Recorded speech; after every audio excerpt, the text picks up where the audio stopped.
So welcome plus one class. Again I am starting the next part of the globalization video. Here in this topic we are going to study about the cultural effect of the globalization.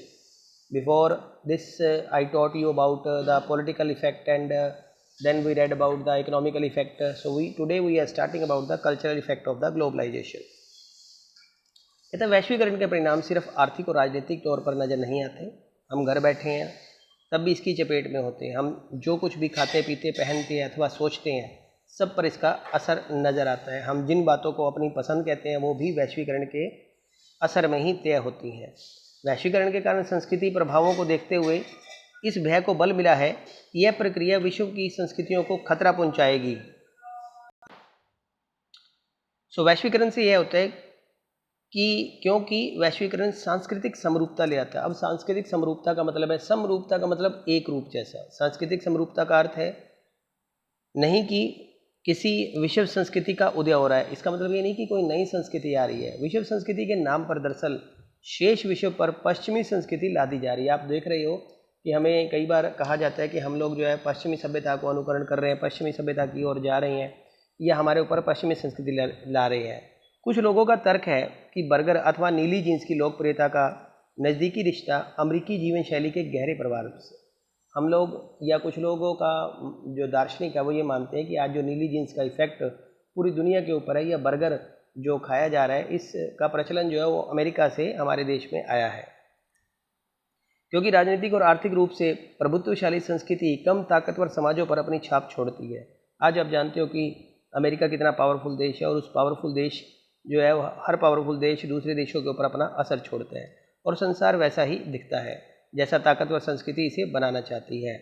अक्सर दुनिया इसे मैकडोनाल्डीकरण के नाम की तरफ इशारा करते हैं। उनका मानना है कि विभिन्न संस्कृतियां अब पहले को प्रभुत्वशाली अमेरिकी ढर्रे पर ढालने लगी हैं। चूँकि इससे पूरे विश्व की समृद्ध सांस्कृतिक धरोहर धीरे धीरे खत्म होती है, इसलिए यह केवल गरीब देशों के लिए नहीं बल्कि समूची मानवता के लिए खतरा है। इसके साथ साथ यह मान लेना एक भूल है कि वैश्वीकरण के सांस्कृतिक प्रभाव सिर्फ नकारात्मक है। मतलब अगर हम ये मान के चलें कि जो वैश्वीकरण के प्रभाव है वो सिर्फ और सिर्फ नेगेटिव है तो ये गलत होगा। सांस्कृतिक कोई जड़ वस्तु नहीं होती। हर संस्कृति हर समय बाहरी प्रभावों को स्वीकार करती रहती है। कुछ बाहरी प्रभाव नकारात्मक होते हैं क्योंकि इससे हमारी पसंदों में कमी आती है। कभी कभी बाहरी प्रभावों से हमारी पसंद नापसंद का दायरा बढ़ता है, तो कभी इसे परंपरागत सांस्कृतिक मूल्यों को छोड़े बिना संस्कृति का परिष्कार होता है। कैसे? देखिए, बर्गर मसाला डोसा का विकल्प नहीं है, इसलिए बर्गर से वस्तुतः कोई खतरा नहीं है।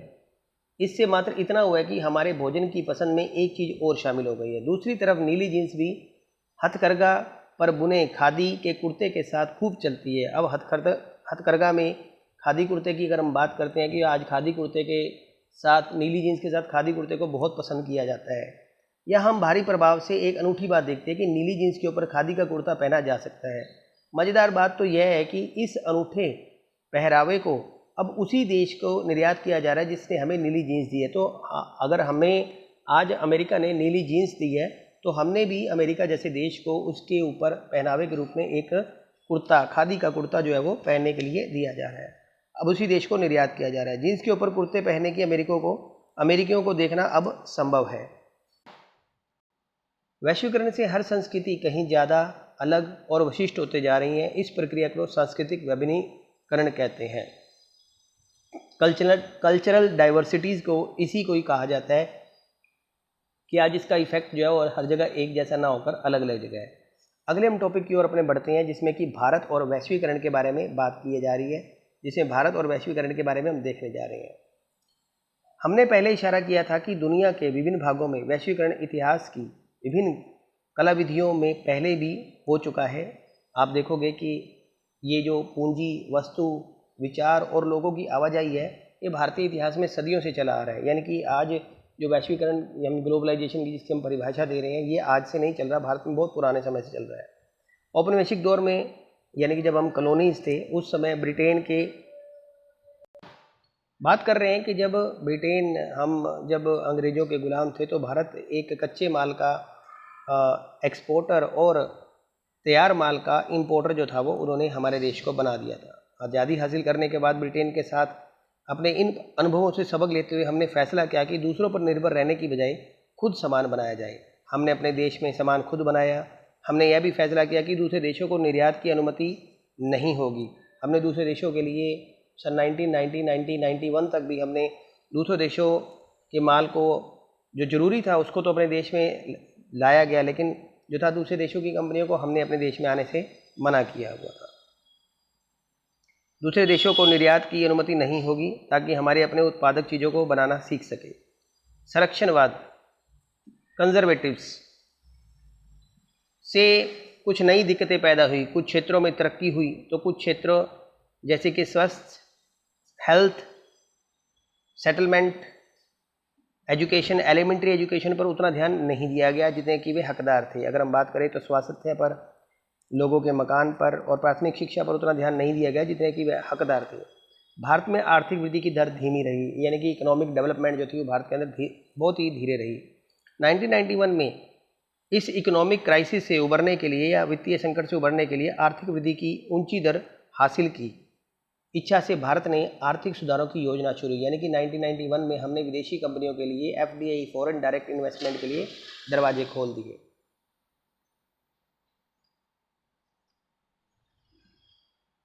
आयात बाधाएं हटा दी हमने और इन क्षेत्रों में व्यापार और विदेश निवेश भी शामिल है। यह कहना जल्दबाजी होगी कि भारत के लिए यह सब कितना अच्छा साबित हुआ है, क्योंकि अंतिम कसौटी ऊंची वृद्धि दर नहीं बल्कि इस बात को सुनिश्चित करना है कि आर्थिक बढ़वार के फायदों में सबका साझा हो ताकि हर कोई खुशहाल बन सके।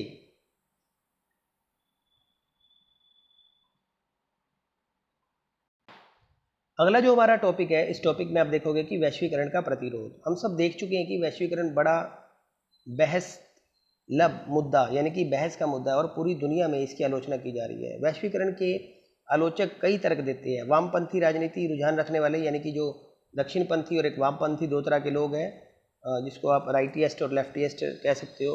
तर्क है कि मौजूदा वैश्वीकरण विश्वव्यापी पूंजीवाद की एक खास व्यवस्था है जो धनिकों को और ज़्यादा धनी, यानी कि rich peoples are becoming more rich, तथा इनकी संख्या में और कमी आती जा रही है और गरीब और ज़्यादा गरीब बनती जा रही है। मतलब गरीब लोग ज़्यादा गरीब होते जा रहे हैं और अमीर ज़्यादा अमीर होते जा रहे हैं, और अमीर लोग जो उनकी भी जो है वो कुछ ही हाथों में सारा का सारा वेल्थ जो है वो कंसंट्रेट होता जा रहा है।